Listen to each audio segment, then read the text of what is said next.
You got your mama's sunshine, you got your daddy's rain. You're like a piece of heaven in a hurricane. Hi there, welcome to this week's episode of Off the Mountain Podcast. I have Pastor Tom Touchstone, Pastor Ron Vietti, Vincent Sierra, and myself, Josh Vietti. And today we're going to talk about something that seems simple, right? We're going to talk about how to help each other, how to help one another. Kind of goes back to that whole Sunday school lesson, love one another, look out for your brother. Jesus always says that if you basically say you're one of us, but you have no love in you, then you're a liar. John wrote that, right? And so it's so important for us to focus on this idea of loving each other. And I think that this is a human concept. This is something that everyone understands. This is something that everyone that has a good heart, and most people do, I think, strives to. And I think that, it's easy to lose our way. It's easy to focus on ourselves first instead of focusing on one another. Yeah. And I've learned a lot about what it means to take care of yourself, but also you take care of yourself so that you can take care of others. So what does it mean? And what does it mean to a certain degree, isn't it even biblical to see a need and fill it? I mean, that's kind of a biblical concept. You have to train your mind. This is part of what Paul, I think, wanted to say in Romans, that we need to renew our mind. Don't be pressed into the mold of the world, I think Philip's version says. We need a renewed mind. Train our mind. It's got to become a habit. We have to retrain it. It might take a while, because I say very often, you see what you're looking for. In a given day, I have trained myself to look for God, and I'm not usually disappointed.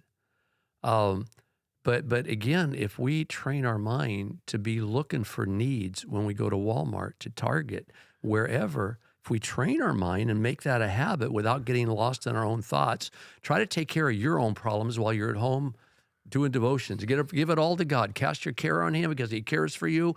Get everything taken care of. Now, God, let it happen. You're going to start working while I'm working. And then try to refocus your mind where when you go out, you're looking for needs to fill. So you taught me something a long time ago, and I'm going to kind of hone in on this. It's not necessarily that you are supposed to, or that we're all supposed to cover every need, because that would be impossible. We walk outside and there's need everywhere, right? Right. But it's the right needs. It's the things that God has called you to pay attention to that day. And I think you taught me a long time ago that if you see somebody in need, pray. Say a little prayer. Lord, is there anything I can do here to help?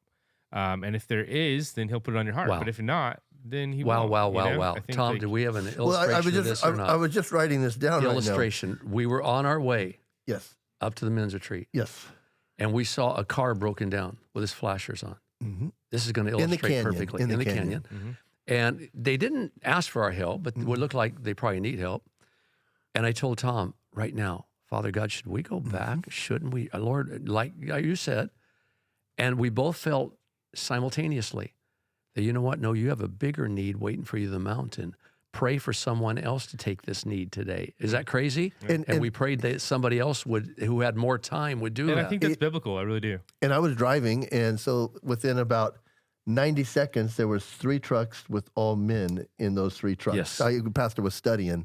So I was just like, 1, 2, 3. And that's so crazy, because you think automatically, I'm not a Christian if I pass this.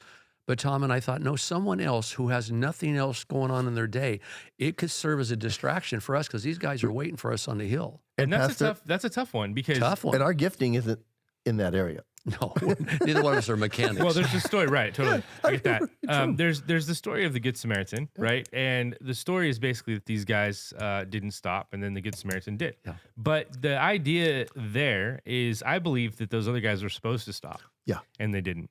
They were making up excuses. Right, yeah. But then you have another story where Jesus is walking through the crowd, and the woman with the blood issue, she's following. She's almost fighting to get to him. Struggling. And he's not stopping. He's not. It's not like Jesus said, "Whoa, somebody's looking for me." No, he kept going. He did. And she had to search and she had to reach for him. And so there's this idea to me where it can become very overwhelming, and it can be easy for us to guilt each other and say, you don't do enough, or you didn't do what I did today. Yes. Well, let's even go back to Lazarus. Jesus got word that Lazarus was sick. And he waited. And then he said, well, guys, let's go do ministry. And you're like, well, he's going to be dead then. It's almost like he was in a hammock reading a book. He's like, when I'm finished with this chapter, Let me go back to what Tom said, though, because had we stopped for those people with car trouble, then there would have been 4 of us scratching our heads, not just 2, because we don't know how to fix cars. Right. But in the same token, some time ago, Debbie and I was going somewhere. There was an elderly couple by the side of the road, and they had a problem. It looked like with a tire or whatever. And so I went a little bit past it, and she said, don't you feel convicted? We need to go back there. We got plenty of time. We have a margins in our life today. I said, yeah, we should. So we went back, and I told him, I said, I don't know how to fix this. I don't know anything else. But I know what I can do. I can take your tire, and I can take it down to the gas station and get it pumped up. I know how to do that. Right. Yeah. And these people were so thankful. They said, no one has stopped to help us. Yep. And I said, I can stay here with you till we call somebody. And so we can always do something. Yeah, it's really cool. And Vince told me one day that who was it? He's the talk show host. Oh my gosh, I'm drawing a blank now. Jay Leno. Jay Leno. So Jay Leno is a car guy. He knows a lot about cars. And he's known to stop along the freeway and help people. Crazy. Fix their car. Wouldn't that be crazy? Yeah. You're broken down, and you see a guy like that. See, a guy like that has humility, right? Yeah. He's got a lot of things going on. I'm sure he has plenty to do, right? But he makes it his purpose, right, to stop and help people. And There was a story about Derek Carr when he went to the Raiders, and he stopped and helped a guy, and the guy got in his vehicle and they drove someplace, and he's like, "What do you do for a living?" He said, I played football, and he thought he was a college football guy. Yeah, he played did. football. But it was just funny because he didn't fix his car. He just jump in and we'll go. But Josh, Josh, that's Bakersfield boy, right? Yeah. That's what that is. but Josh, in order to do that, and I think we did talk about this on one of our other podcasts, you have to have margins. Yeah. Oh, If you don't have margins, you can't do it. And I was gonna bring that somebody again might say, what is a margin? It's the space between your load and your limit. And again, let me explain for those people that are new. If I go in to lift weights and my limit is bench press 200 pounds, and I put 220 pounds on there, I'm in trouble. I've overwent my limit. I've overextended it. But if I can lift 200 pounds on bench press and I put 150 on there, I have a 50-pound margin.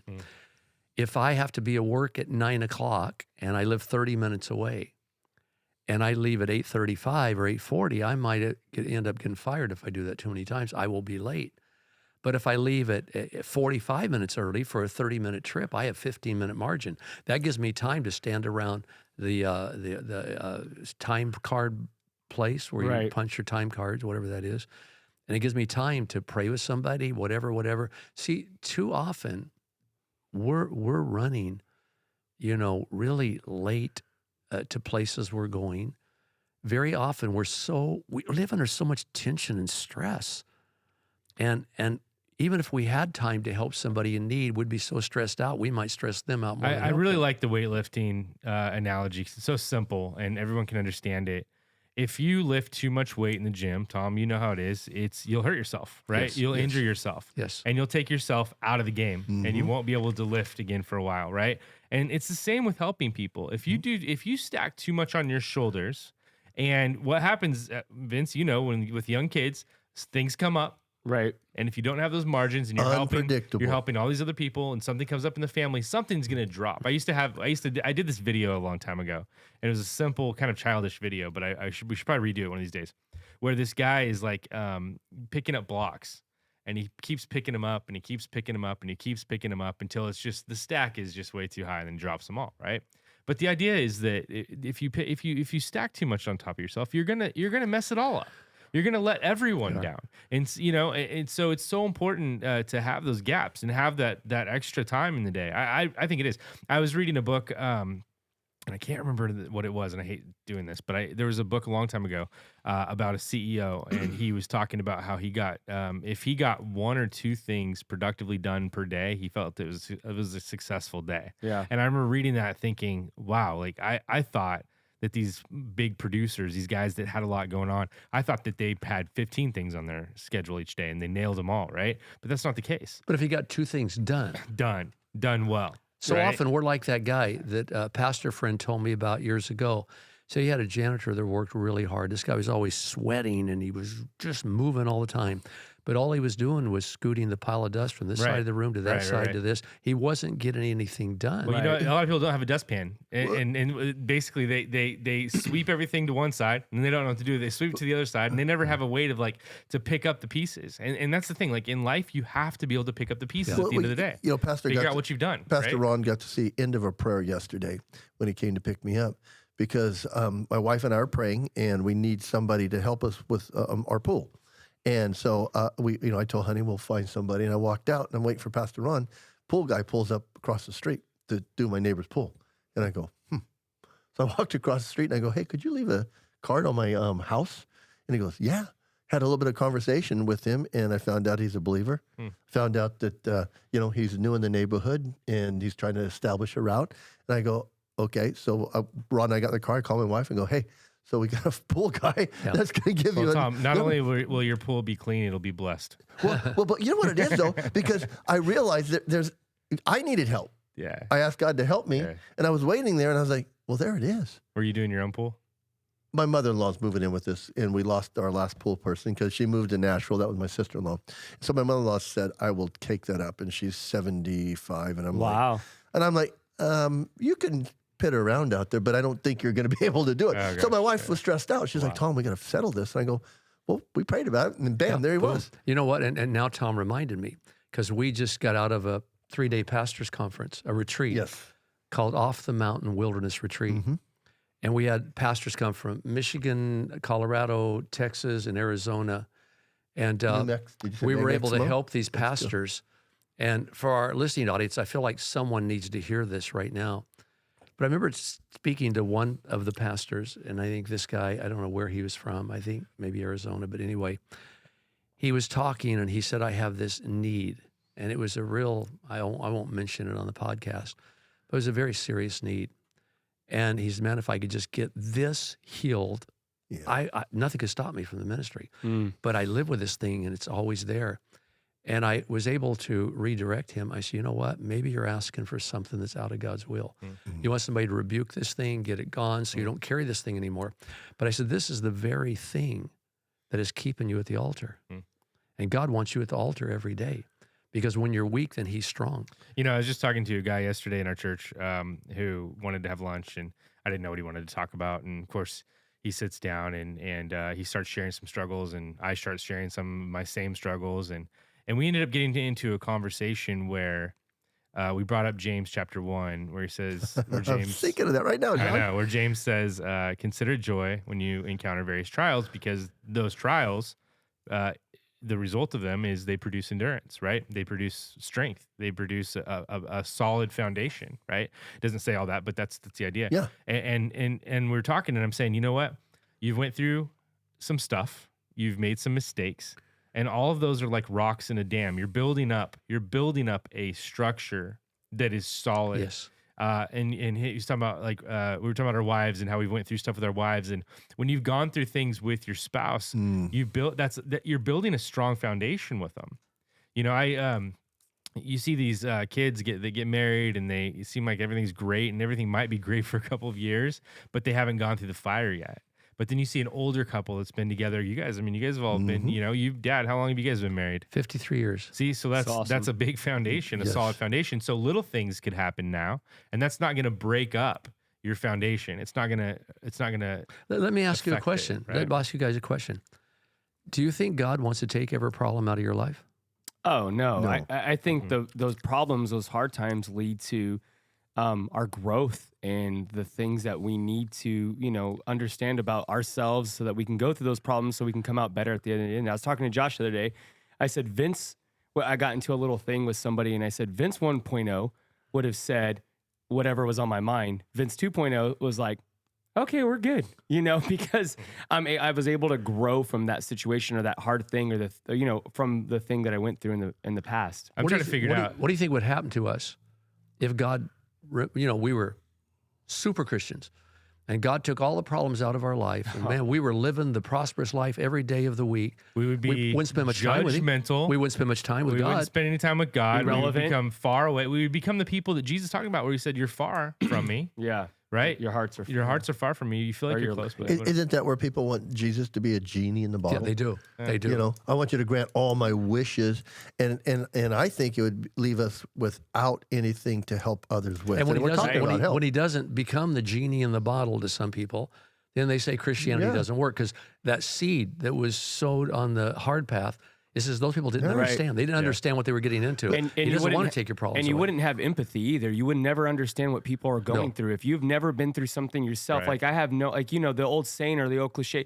walk a mile in my shoes. Because if you haven't ever walked a mile in somebody else, you have no idea what well, you wouldn't what have you're going grace for through. people either. 100%. And it was funny because going back to this conversation I had with this guy, I sat across from him and I said, "You got to understand, there are some people in the church that might want you to fail, and they don't want the best for you. There's those people. Yeah, They're there, but." Most of us want the best for you. We actually want you to succeed. Yeah. We actually want you to get Beyond to level. grow Yes. and get better. We don't want to judge you. We don't want to kick you while you're down. Right. Right. But bringing that up, that idea of does God want us to does God want to take all the problems out of our lives? Think about Paul, right? He had this thorn in the flesh. Right. He prayed and asked God to take it away, and He didn't. God I said was, no. Well, I was reading through that scripture again, and the context, and I don't know what the thorn was. It doesn't say, but the context is that he's fighting with the religious people. He's fighting with these people who think they know better, and he's having to defend himself and saying, "I'm legit. I'm an actual apostle here. I'm actually speaking for God." And I thought, I think about that in terms of helping people. How sad is it in the church when people decide not to help each other because they're afraid of what others will think? Like that does happen. Okay, Right. well, let me give you an example of that. I got examples for everything. And I've told this before. In Vegas, this was several years ago, I walked in late. I didn't greet anybody, didn't talk to anybody. Looked over and saw to my left a young, beautiful woman, scantily dressed. Looked like she was a stripper. That's the first thought that came to my mind. I mean, she was letting it hang out, and she was beautiful. And my heart went out to her. I just felt bad because she was all by herself. It's like everybody had kind of got away from her. And I thought, I need to go over and because I think she's going to leave. She's probably uncomfortable right now. And then I thought, duh. Everybody's going to think, oh, look at Pastor Ron. He came in today. Didn't have time to greet anybody, but he's sure going for the stripper girl. He's going over there. And I wrestle with that for a few minutes. Finally, I go, I don't care. I don't give a hoot. That girl is going to leave. She's uncomfortable. I went over and I said, hey, I'm glad you're here. Do you have a Bible or anything? She started crying. Oh, wow. And he ended up giving her life to the Lord. Wow. So that's the idea of who Jesus is, right? He's hanging out with tax collectors. Yeah. He at one point he's sitting there having lunch. I'm thinking like in a public spot, right? And people are walking by and they're pointing at him saying, look at him. Yeah. He's sitting down with the sinners, the Yeah. bad people. Yeah. He's sitting down with the bad people. What's he Yeah. doing? Yeah. I love that illustration, Pastor, because that is 100% when you're going to help somebody. You have, like you talked about, Josh, on Easter, and you guys talked about going back, just the filters and all the things that you start processing. Like, I can't help this person because this, or people will think this or that, or, and really it's so much more simple just to go ahead and do it. It's funny because there's all these political talks these days, and it's going to get heavier and heavier because next year's election year. Yeah. I'm excited. Well, But, I well, go I was ahead. just gonna say that like people, they end up becoming afraid of what their own group thinks so much, Right. that they end up doing and saying the things that they're gonna line up with the group. You know what I mean? Right. And that's not leadership. That's not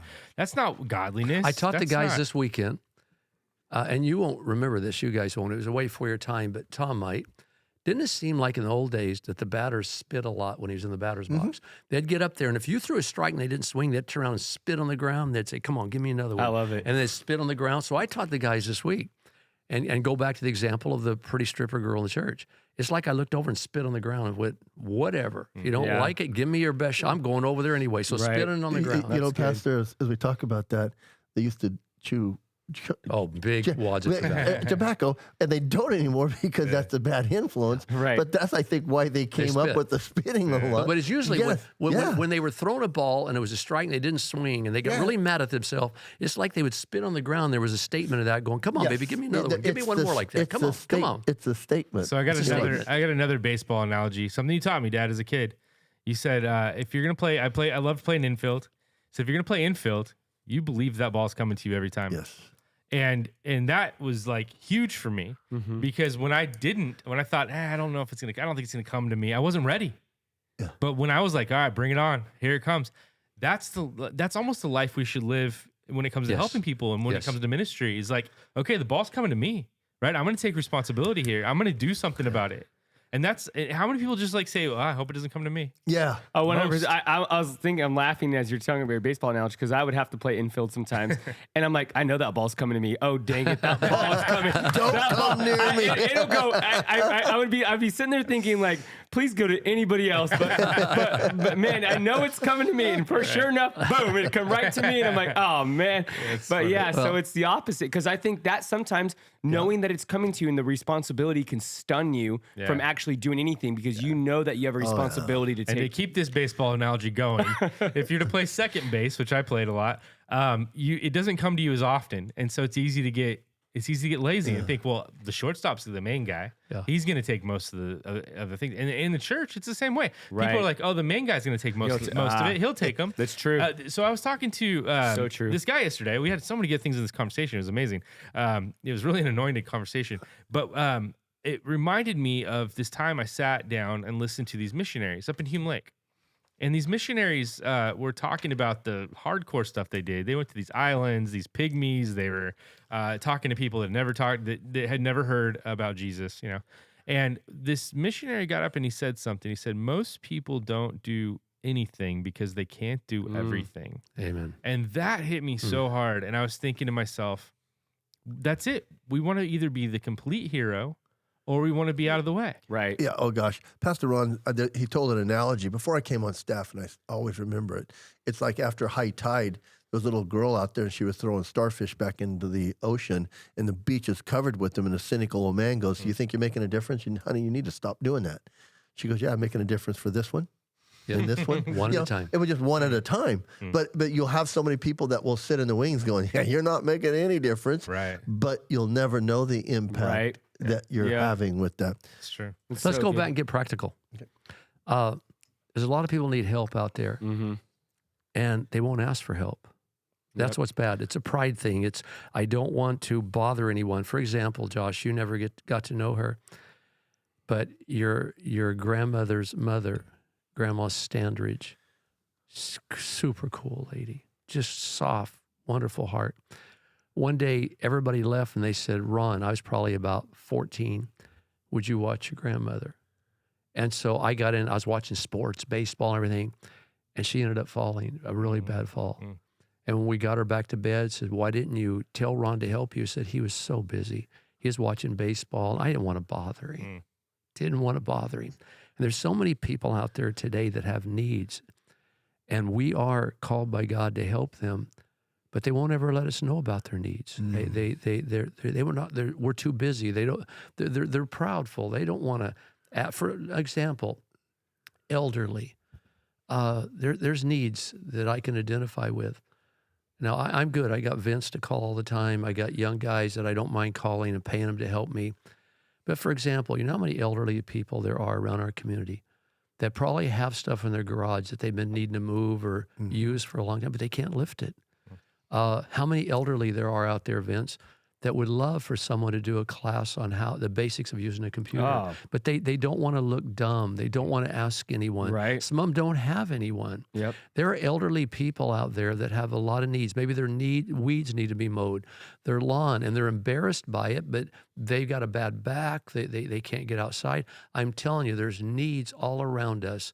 And there's an insufficient amount of people willing to take care of those needs. Yeah. And you're not going to know about them because they're not going to tell you about them. Well, it makes me think of the church and how Paul refers to the church as the body of Christ. You know, every single part of the body is important. And I think that when we start believing and understanding that we are all part of each other, then I understand that what hurts you actually does hurt me. And what hurts the other person actually does hurt us, right? As a whole. And so it's so important for us to understand that if you're hurting Tom, that means Jesus, his body's hurting. And that's what we're called to look out for each other first, really. I mean, we really are. But then outside of that, the body itself is called to. Well, it's the same idea, Josh. Same idea in the Bible, I believe, that Paul teaches that if you serve God in a very faithful way, you're going to have enough money to meet your own needs. Plus, if God's in it, you'll have enough left over to give. Now, that's the same way with helping other people. Yes, we have to get our own needs taken care of. We have small children, this and that. But if we do this right and do it to the glory of God, there will always be time left over for others. I've said this before, probably not on the podcast, but I had a pool table and my wife sold it. And she said, hey, can you be home at 2 o'clock? Because there's a group of guys coming to move it. I go, did you tell them that I'm not going to be able to help them?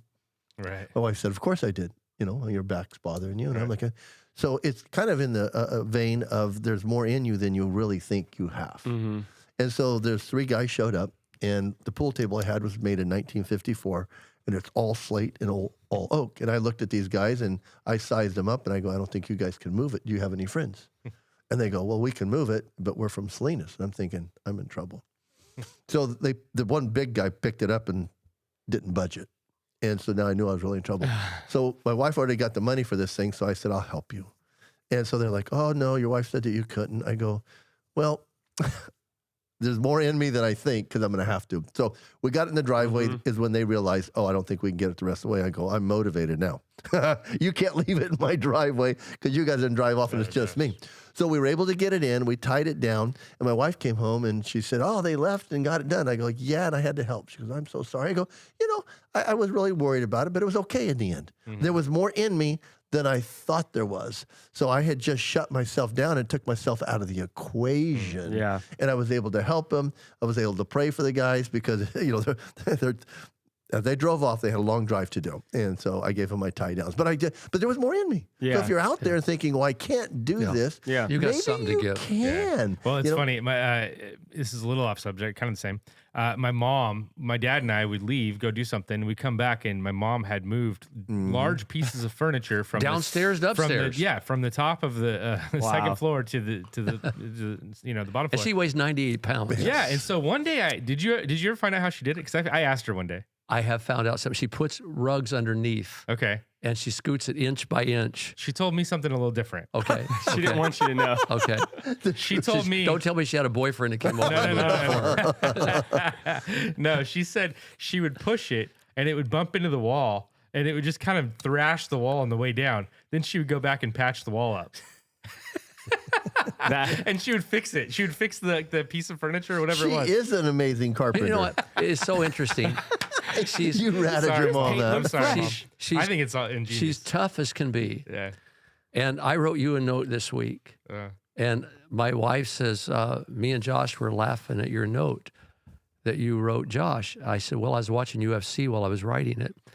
But she fell out of a pickup bed. We're older. She fell out of a pickup bed. And I rolled a side-by-side 2 days ago on the mountain. We're older people, and we're living kind of crazy. And, you know, so she's really, really a tough lady. For 98 pounds, she's tough. But let me go back because it's a God story. And just let me, I know I'm getting off track here. I'm getting us back on in just a second. People like the stories, I think. Well, you know what? We had a pastor's conference. And part of our Wilderness Pastors Conference, now I'm really going to hurt us for getting people to sign up. Or it's going to help. I'm going to say it anyway. It could help with this pastors conference, this wilderness retreat. And by the way, if you're out there, if you know of any pastors in any state that could use this, we have a wilderness off the mountain retreat, and it is crazy good. It's so good. We're up at a big ranch. We have horseshoe throwing. We have archery, we have axe throwing, we have shooting range, we have fishing. But one of our things we do is we have these neat 4x4s. We call them side-by-sides. Yep. And they're Yamahas, and they'll do like 70 miles an hour. We go up over the top of the Paiutes. And so I'm getting a reputation. First of all, our security team, they rode with me one day, and they said, we'll never think of you the same. You're crazy. And I've always prided myself back that I'm crazy. That's why God chose me. And so when we had a Vegas group up here a few weeks ago, we went up on 2 wheels, and we're talking about it high on the Paiutes. If you fall the wrong way, you're going to go 2 miles down the canyon. You'll stop about 600 feet down. Yeah. So anyway, we're on our way up. Now, I'd already had a reputation of going up 2 wheels, and I didn't tell you, but a lot of the guys were coming to me, and they go, we don't want to ride with you. Who else can we ride with? And I said, I promise you I won't hurt you. Well, I didn't keep the promise. You didn't hurt him, though. Didn't hurt him, but we did roll the side by side. It was pretty scary. And what was really cool, and this is what I wanted people to see, I have all kinds of God stories. I called home to see how your mother was doing, and she said, I went shopping today. I had a great day, fantastic. But said, I had this weird thing happen. I said, what was it? Can I go back one Yes. second? Because you instructed us, hey, let's don't tell anybody about this. I know. In the beginning. What happens on the mountain? What happens on the mountain? We don't tell. Yeah. But no. I think God set that up. Go ahead. I want to throw that in there. I had no choice. I love that. Because I was talking to her. And she says, I had a great day, but I had something really weird happen to me. I said, what's that? She said, all of a sudden a thought hit me today. What if my husband goes up there and never comes back? What if he has an accident, never comes back? And she said, I started praying for you. I said, whoa. Now we're going to tell her. And I go, wait, what time was that? She said, it was between 15 till 2, 15 after 2. It was right around 2. And so I went back and asked the guys, when did we have the wreck? We had it at 1:57. God knew that we were going to have a wreck, and he had her praying.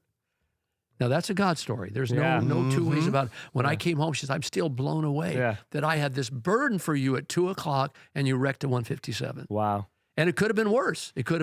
I also have a confession about that day. So Tom calls me and says, hey, you got to come back because I lead when the way. When he calls you, explain that. You're in a side-by-side I just ahead sent of it us. to I just sent it to our director here, so maybe he can get the picture up. Real quickly, let's explain that. He didn't call you. You were in the side-by-side ahead of us, and we have walkie-talkies. We have walkie-talkies, so we're super safe. But I go up and lead the way, making sure there's no oncoming traffic. I'm watching the road, falling rocks, stuff like that. So I get to the top first. So Tom calls me, and all he says is, hey, Vince, you might want to turn around. So I tell my guys. I didn't want anybody on the open channel to like. Right. So I told my media team, I said, hey, whatever happens, don't make it a big deal. If you see carnage, I will go in and I will make sure that we can do this thing. So I'm like, whatever it is, don't worry. And the guys are like, okay. So we come down the hill and I see the side-by-side tip. And so I jump out and I'm like, everybody okay? Yeah. And you guys, we got to get this thing flipped over. I'm like, we can do it. It only weighs 600 pounds. You got it. Whatever, guys. Get here. I know exactly what we're doing. In my mind, I'm like, I don't know if we can do it. I think it weighs like 1,500 pounds and whatever, but all I know is that I can convince these guys to go in place and get this thing tipped over, they'll do it. And sure enough, boom, it tips over. I'm like, oh, thank you, Jesus.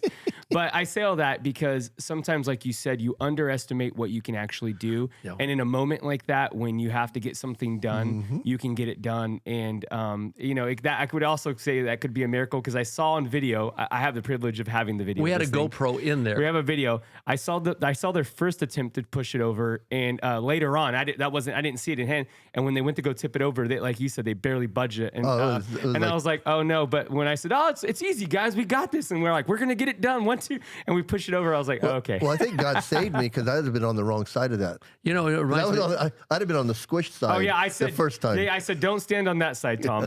you said something though. When you came around the corner, you saw everybody but me.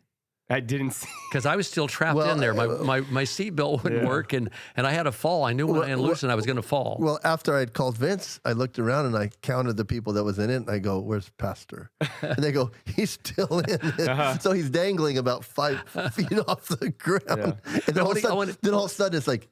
I got to give you a story. About this whole thing. You said we underestimate what we can do. Yeah. One time, a farmer was driving down the road early in the morning, and he saw a truck over in the ditch. And the guy said, man, can you help me? He said, yeah, I can help you. And he went up to the ranch, came back with an ox, and he tied the ox up. And he said, this is Betsy, and she's blind, but she can get you out.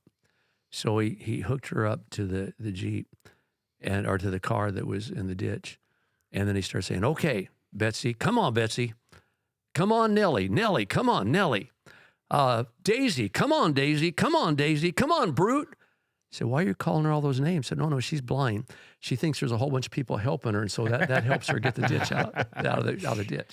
And also, you're to just tag along that with underestimating. I think also don't let your lack of ability stop you from helping others, because I think sometimes you might think you're not equipped enough, you're not smart enough, you're not you didn't read enough in the Bible. What, you might underestimate, the ability that you have to help others. And sometimes it's so much more simple. I was watching Benjamin Button. I don't even know why I flipped this thing, and I made a note, and it had nothing to do with this, but it's practical now.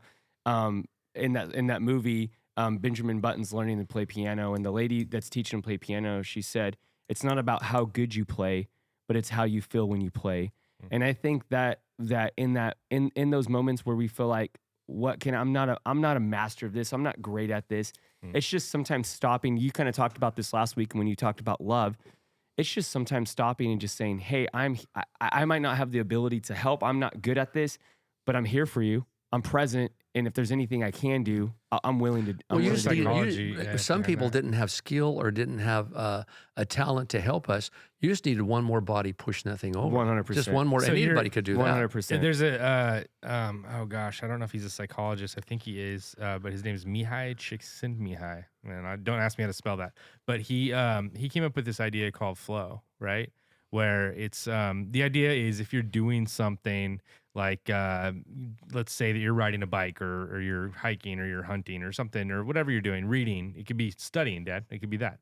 And you get into a mode where you're just moving and you're into it. You're so into it that you forget about everything else, and then like hours can pass. Yeah. And you're like, wow, this is so. He calls this flow. Yeah. And I think that there is a flow in following Jesus. I really do. Oh yeah. And I think that if we wake up in the morning, if we were able to do this, if we were able to wake up in the morning and say, "Holy Spirit, help me to follow you wherever you go. Help me to follow Jesus wherever he may lead me." And you wake up and you are able to follow him. When he turns right, you go right. When he turns left, you go left. And that's like the ultimate, right? If that's like the ultimate, desire for us is if we can get to that place and to be free enough to be able to do that. And of course we have work, we have responsibilities, we have things we have to do.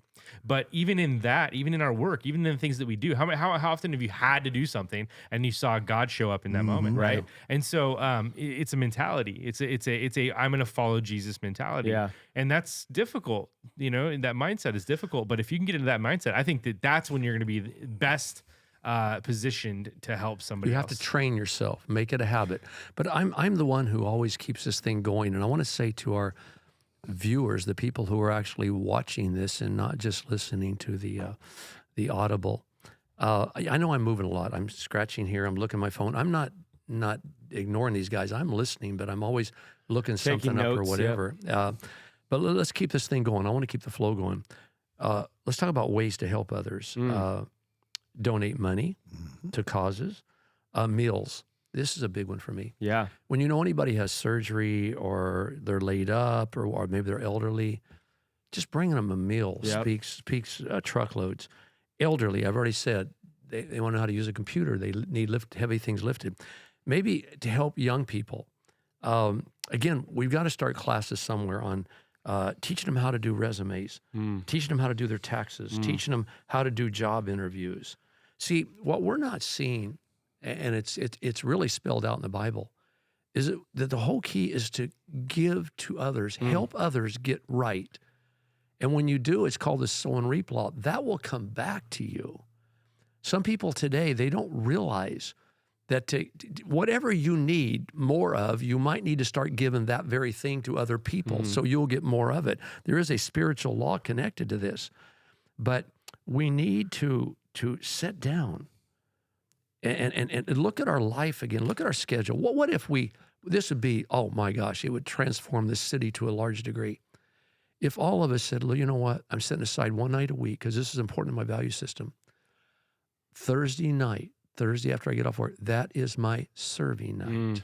That's good. And that'll be as important as going to church on Sunday. Yeah. It's part of my schedule. And so Thursday night, I'll volunteer somewhere, or I will get into some kind of group that's helping others. Yeah. Or if I'm a tax guy, I'll do free taxes for people on Thursday nights. I'm a mechanic, so on Thursday nights, I'll do free oil changes for single moms in the church. We need to be intentional about this. Josh mentioned the church, and that's a great way. If you're like, well, how do I help? Who do I help? The church is a great place to meet. It's a great place to start, but also to meet needs and opportunity and see opportunities for the needs. we're doing the Serve Week for the church in June. If you're local to our church, but hopefully your church should have these things in place because it's really important. But in this Serve Week, we're taking a Monday and we're serving just the first responders and helping them out any way that we can. Tuesday, we're going out into convalescent homes and going out there and just playing games with them and getting to know them and seeing out, like you said, helping with their computer needs, maybe family. So there's a day each week in this Serve Week that we're giving people opportunities to go out and serve. And so if you're like, what can I do? I don't even know people that will get involved in your local church and start getting plugged into those kinds of things. And you'll have plenty of opportunities. You have power when you're in a group. 100%. For example, in our church, if you meet somebody out there and you lead them to the Lord and you're discipling them and they have a need, maybe you can't fill it, but because you're a part of something bigger, you say, I know somebody that can. Right. I know somebody over here. That's the way the church operates. I want to jump in on that, Pastor, if you don't mind, because I mentor a lot of young men. And so I've got a young guy in my life, and I've asked him in the beginning, because he is young, he's 21, and I'm 65. And I asked him, and we're he's African-American, black, and I'm white. And I go, why the old white dude? And so he's taken an opportunity to start sharing with me as we're doing life together why he did choose me as we're doing it. There again, if you're out there and you're older, there are a lot of young men that would love to be able to be around you because they don't have a dad. They don't have another. There's a need right there. Your life lessons is all they really want. The things that you've already lived, the experiences you've already done, they have it, but they don't have another man to teach them. So he's told me that's why I came to you. And so I think sometimes people fall short. I've influenced my son-in-law, Danny, to do this. And probably 4 years ago, he got involved with, a 6th grader in a mentoring program. So he's still mentoring this kid, and he plans on mentoring him through college.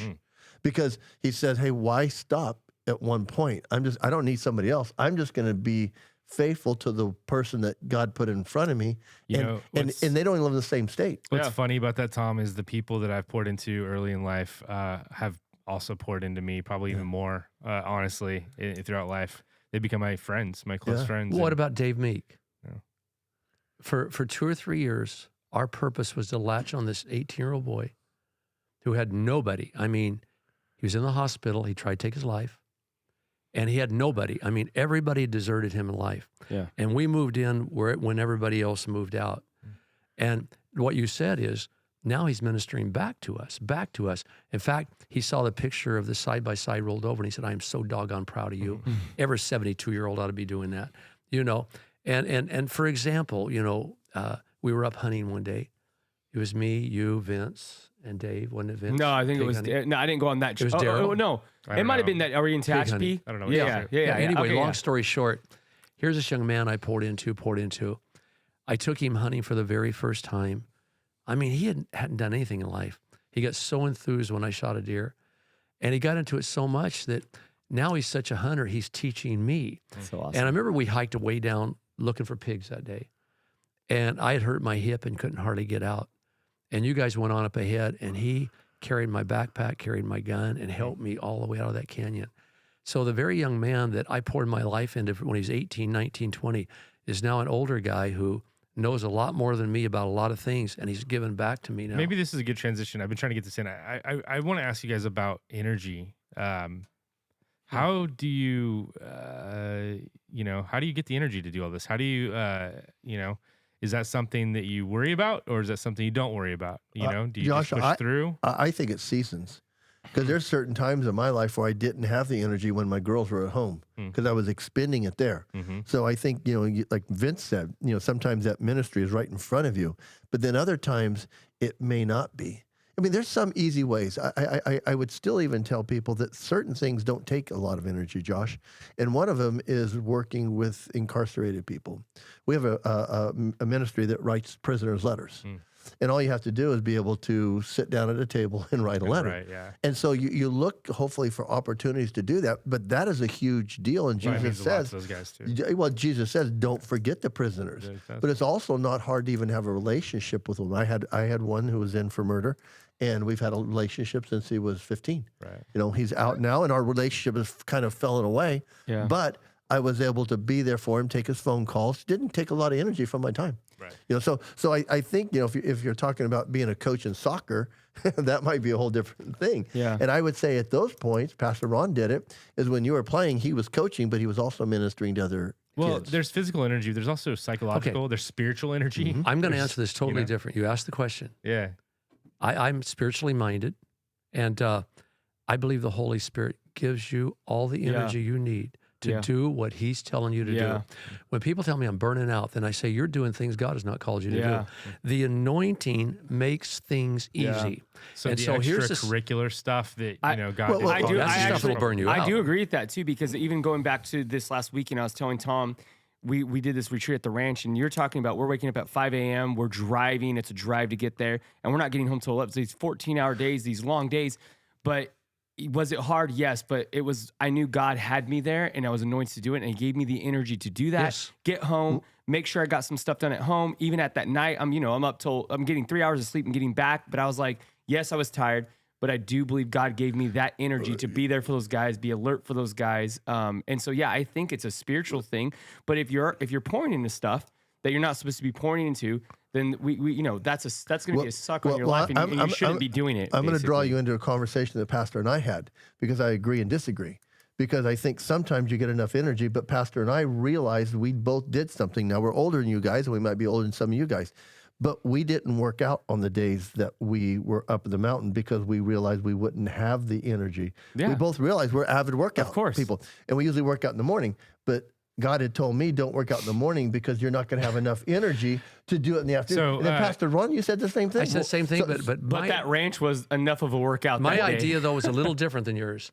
I felt God told me, don't work out in the morning, not because of the energy, because you're going to run short on time. Because I was tripling up on caffeine, so I was able to do a lot of stuff I wasn't able to do. And also, I mean, would it be true that working out on the days that you're not doing that stuff gives you the energy? Oh, on it those does. days, too? It does. Well, I think it's using the wisdom that you have to apply your energy in the right places. And there's different types of workouts. There's physical, there's mental. Yes, there is. There's spiritual. Yeah. There's different types of workouts. And so I think that training is huge. I have two more things that I want to get us to think about before we leave. First of all, how do we go about, finding a need to minister to? Some of you are out there right now, and if I could read your mind, you're going, I think this is all cool, but I don't know what to do. Let me give you two thoughts. The first one is this. Here's a process of finding a need to minister to for more of a long-term thing. I'll talk about the short term in a moment. First, find a cause that you're passionate about. Mm-hmm. And usually this helps with me to think of people groups. Like, do I have a passion for the elderly? At one time you did, Josh, and you went and put air conditioners in their house. Elderly is a forgotten group. Maybe you have a passion for youth. Oh, we could use you. I mean, don't get me started down that road. Maybe you have a passion for foster kids, which I have a big passion for. Maybe it's MOPS, mothers of preschoolers. You go, man, they're in a place of need and somebody needs to care about them. Maybe it's military people. Maybe it's CSUB out at the campus. Maybe it's the poor farmer, the farm workers. First, you have to find a cause you're passionate about. Sometimes that helps to sort through people groups. Secondly, find a place with people who might be like-minded, and the church is a good place to find them. Thirdly, start a group. Before you start a group, count the cost. Can you be consistent? Can you be faithful? Can you be prepared for the long term if God guides you to go down the long road? I always recommend to people when they want to start a group, like I got a passion for young women who are in the sex traffic thing. If you want to start a group, say I'm going to start a group for 12 weeks and we're going to see where this leads. So that gets you off the hook. You can go to another area if not. And then experiment. Get started somewhere. I always talk about connecting the dots. God leads us down the road to His will very often through a process I call connecting the dots. In other words, we're always looking for the big picture in order to find His will. He doesn't usually show you the big picture. His light is a lamp to our feet, not a spotlight. Very often you have to just do what He tells you to do that might not even make sense when you look at it in the larger picture. But when you go to that dot, then He'll show you the next dot. He won't show you the next dot till you take the first dot. And so can I piggyback on that? Let me say one thing. That's the way I become a pastor. Mm-hmm. That's the way I became a pastor. The first dot was my father-in-law was pastoring. Ron, go help him. What do? I mowed the lawns. I drove the church bus. After I did that and was faithful to that, then God saw my faithfulness in small things. Then he gave me the next dot. And then from that dot, next dot, and finally I ended up in the pulpit. Okay, I'm Tom. Well, and I got an illustration I've used before, not illustration, but a life illustration I've used before, because sometimes you might be looking in the wrong spot. Pastor Ron had asked me if I ever started a Bible study. I go, never thought about that. And he says, why don't you? So I did. And I did all the things that I thought I should do, which were the wrong things. I advertised in the church bulletin. We announced it from the church pulpit. Thursday came around, 6 o'clock came around after I made cookies, and no one showed up. That was okay. I mean, I was okay with that. Yeah. Pastor Ron called me the next day. He goes, how'd it go? I go, well, I was all ready, but no one showed up. I'm sorry, Tom. I just imagined you with an apron on making cookies. No, he did. That was right after he came out of Mr. California. Because I was doing this. So he goes, well, don't give up on it. And so if you're out there, don't give up on it. So the next week I did the same thing. No one showed up. So your dad's like, Tom, maybe you're fishing in the wrong pond. Maybe you should go back to something that's more organic. And I was like, well, that'd be the gym, and I don't want those guys at my house. and so we had this conversation. So I went to the gym the next day, and it's funny because Steve Hummeke, who's out there, always asks me, because he always tells people when I tell the story that he was the guy that I didn't invite. So I was inviting some people at the gym. They'd come up to me and ask me, and so finally Steve and his friend Chris Chica came up, and they go, hey, why aren't you inviting us? I go, I really don't want you guys. It was like, and so it's funny because Steve showed up 35 years ago and still with me. But what I'm saying is, so it got to the point where I'd have 75 guys in my house. It was funny. It was a week before my first daughter was born. My wife looked at me. She goes, you can't do this anymore. I go, why? It's doing great. She goes, we're going to have a baby next week. I was like, oh, I told the guy, hey, you can't come here anymore. But I'm just saying, it overwhelmed me and we were having such a great time, but I was fishing in the wrong pond. You guys have an area of influence, and sometimes you need to flow into that area of influence. I'm just going to add one thing because I think it's important too. You might get super passionate about something, but don't expect people also to have that same passion for the thing that you're doing. And don't let also people belittle the thing that you're doing too, because it's really easy to say, well, I'm over here feeding the poor. What are you doing? Well, I'm helping the other. Well, this is way more important. No, it's not. So the thing that you're passionate about, be passionate about, do it. Don't let others tell you that it's not important. And then vice versa, don't belittle the people that aren't doing what you're doing because they're not called to do what you do. Pastor, doesn't that sometimes split churches? Yes. When they come to you and they go, oh, you've only got to do what I'm passionate about. Right. Tom, you're right on, Vince. Right. I've seen that happen so often. Yeah. People come in with a passionate need or a passionate ministry. And let's just use this for lack of a better illustration. I'm all about abortion, okay? And they want the whole church to be about abortion. Or I'm about missions. I want the whole church to be about missions. And very often, as you said, when we don't get about whatever their agenda is, they leave. They leave because they want the whole church. This is my passion, and everybody should be passionate about it. And it doesn't work that way. Right. And I just want to for the audience, you're saying if somebody comes in and says they're all about abortion, you're saying not you, but they come in and use that illustration. They're about abortion or they're about that. Right. We don't bandwagon on what they're about because we have a bigger mission. And we do give to that. We have all these, but we don't major on one thing over another usually. Right. And so, well, let me go to the short-term thing. What's a short-term thing that relates to what we're talking about today? Take one day at a time. I believe in living one day at a time. Maybe you're out today, help someone load something at Home Depot. Have the mindset when you go out and go, hey, that's an older person or that's a woman by herself. You won't believe how much that makes people's day. Yeah. Or hold the door open for someone and smile. The other day I did that, Pastor. Somebody said, thank you. I go, in my mind, I'm thinking, that wasn't a big deal. But they appreciate it. They did. Yeah. Take the grocery cart. Maybe somebody has, say, I'll take that back in for you. Pray with someone in need at Target. I mean, that's small, but that can make somebody's day. And I always ask people when I'm in public, would it embarrass you if I pray for you right here? Maybe pay for someone's groceries in front of you if their basket isn't too big, if it's just a few items. Again, it's all about mindset. Yeah. We got to get up in the morning and say, today is the day the Lord has made. I'll rejoice and be glad. We have to have the mindset when we leave. I'm going to live with margins today, and doggone, I'm going to live with my eyes open and start helping people there. There's short-term and long-term. Yesterday, I'll go back to this conversation I had because it's the most. I have a terrible memory. I can remember like 24 hours past. There's a guy that I was sitting down with. There's yesterday. a blessing in that. I think, right? I know. So we're sitting down. We finished our conversation, And I noticed during the conversation that there's a guy sitting behind us, in another table, kind of paying attention, but not really. And you ever radar, you ever have the radar that picks that up? Of course. Right? Yeah. And so I end up walking by this guy, and he said, "Hey, faith, family, friends," And I was like, I recognize this voice. It turns out he's my old neighbor. And I'm talking 15, 20 years ago, old neighbor, and he got in a car wreck. And so he went through a lot. And so we ended up having a really cool conversation about God. Like I don't think he was a believer before. And he found God through a terrible accident. He was in a coma, all this stuff. Wow. But he was talking to us about our conversation, and I'm not a quiet guy. Right. If I'm in public, Your voice carries. they Josh. hear me. I'm not quiet, and so he was hearing it, and he was just like really encouraged, just from that conversation too. And so not to toot my horn, because there's plenty of times where I'm not as bold, but I felt like in that moment it felt good. Just to Little be things can free. become big things. Have you ever had a day that you're in a bad mood and things going wrong, and somebody does something small like that, and it really seems to change your day? Yeah. Going, wow, Yeah, it was cool. how It was refreshing is that? It was a God moment, right? That's what you Yeah. call those things. Yep. So look for those, right? Oh, They look bless for 'em. you. So All anyway, right. are we good? We done? I think we're good. Done for today? Okay. I well, want to say that one last thing, Josh. That's why I just asked. one last thing. No, I want to Not say to our audience out there, encourage us by maybe sending us an email or a message and saying, "Hey, we listened to the podcast, and because of that, I went out and helped somebody today. And here was the results." We would love to hear the God stories coming back. And thank you for those that do Yes. send Yes. us emails. We appreciate that very Yes. much. And We love leave the comments. Send me an email. I don't get any.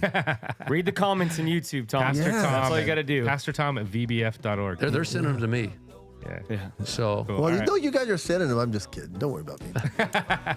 All right. Well, we love you guys, and Pastor Tom needs a little love too. But anyway, we'll talk to you guys later, and thanks for listening. God bless. Love you guys. His reign.